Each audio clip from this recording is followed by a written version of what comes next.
Plus 22 equal to P X दे रखा है, ठीक है भाई, पी एक्स मानते हैं तो पॉलिनोमियल को। अब यहाँ पे ये बोल रहा है कि इसके शून्य ज्ञात करने हैं आपको और उसकी सत्यता की जांच करनी है, क्या ये, ठीक है। तो यहाँ पे देखो हम क्या करते हैं, पॉलिनोमियल जो दे रखा है उसके हम सबसे पहले फैक्टर करते हैं। यहाँ पे देखो एक्स स्क्वेयर माइनस 13x है, 13 को जोड़ेंगे घटाएंगे तो 13 लेके आना है, 22 लेके आना है। तो देखो 11 और 2 13, तो 11x माइनस 2x कितने हो गए, 11 और 2 13, प्लस के ये 22 हो गई, ठीक है भाई।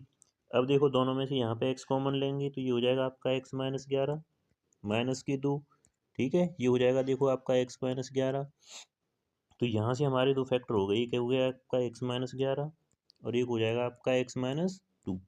तो यहाँ से अगर हम किसी भी पॉलिनोमियल को जीरो यानी कि शून्य को निकालते हैं, ठीक है ना, तो उसे हम जीरो के इक्वल रखते हैं, ठीक है भाई। तो यहाँ पे देखो हमें रखना है पी ऑफ एक्स को किसके इक्वल रखना है, पी ऑफ एक्स जो वैल्यू आई है हमारी उसको रखना है जीरो के इक्वल। तो यहाँ से हमारी जो एक्स की दो वैल्यू आई, एक तो आ गई आपकी 11 और एक आएगी 2। तो अब देखो यहाँ पे इनका जो शून्यकों का योग है, ठीक है, जोड़ो आप, कितना आया आपका 11 और 2, 11 प्लस 2 कितना हो गया तुम्हारा 13, ठीक है भाई। और इनका गुणनफल, ठीक है भाई, गुणन कितना है आपका 11 गुणा 2 कितना हो गया हमारा 22, ठीक है भाई। अब एक चीज़ देखो यहाँ पे, ये जो आपकी इक्वेशन है यानी कि पॉलिनोमियल दे रखा है हमें, तो हमने ये इसकी वैल्यू निकालनी है यहाँ पे, ठीक है।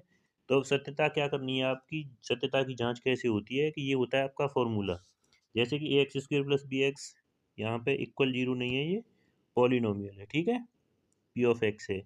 तो यहाँ पे ये है हमारा पी ऑफ एक्स, तो इसमें शून्यकों का योग होता है माइनस बी अपॉन ए।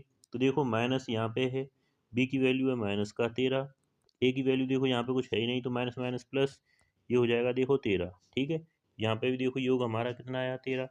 अब देखो गुणनफल के लिए क्या हो जाएगा, सी अपॉन ए, सी की वैल्यू कितनी है यहाँ पे हमारी 22, तो 22 बटे यहाँ पे देखो ए की वैल्यू 1, तो ये हो जाएगा देखो 22 केवल, ठीक है ना। तो यही हमें सत्यता की जांच करनी थी कि योग देखो वैल्यू अलग अलग निकाल के शून्य और एक फॉर्मूले से दोनों वैल्यू इक्वल आई 13, ठीक है।